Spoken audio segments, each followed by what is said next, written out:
നെടുങ്കണ്ടം ഇരട്ടക്കൊലപാതക കേസിൽ പ്രതി സജിക്കായി പോലീസ് മറ്റന്നാൾ കസ്റ്റഡി അപേക്ഷ നൽകും. Nedumkandam first class judicial magistrate കോടതിയാണ് കസ്റ്റഡി അപേക്ഷ പരിഗണിക്കുക.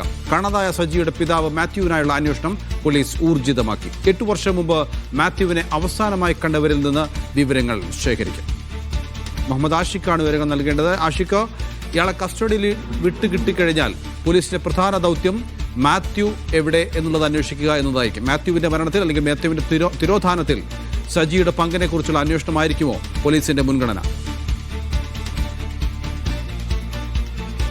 തീർച്ചയായും അതാണ് ഇനി ഏറ്റവും പ്രധാനപ്പെട്ട കാര്യം. മാത്യു എവിടെയെന്നുള്ള വിഷയമാണ് പരിശോധിക്കേണ്ടത്. മാത്യു എവിടെയെന്നുള്ളതുമായി ബന്ധപ്പെട്ടുള്ള അന്വേഷണങ്ങൾ നടത്തുവാൻ കൂടി മറ്റന്നാൾ പോലീസ് കസ്റ്റഡി അപേക്ഷ നൽകുവാനായി തീരുമാനിച്ചിട്ടുള്ള കസ്റ്റഡി ലഭിച്ചാൽ കൂടുതൽ വിശദമായ വിവരങ്ങൾ ശേഖരിക്കാൻ കഴിയുമെന്നുള്ള പ്രതീക്ഷയാണ് പോലീസ് ഈ ഘട്ടത്തിൽ പങ്കുവയ്ക്കുന്നത്.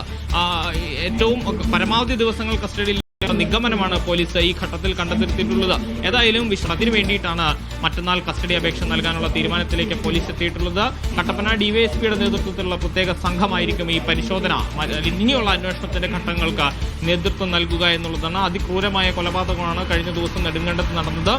ഈ മാസം 4-ാം തീയതി അമ്മയെയും സഹോദരനെയും കൊന്നതിന് ശേഷം വീടിന് സമീപത്ത് കുഴിച്ചു മൂടുകയായിരുന്നു സജി എന്നുള്ളതാണ്. പിന്നീട് ദീർഘനാൾ ഇക്കാര്യം മറച്ചുവെച്ചു.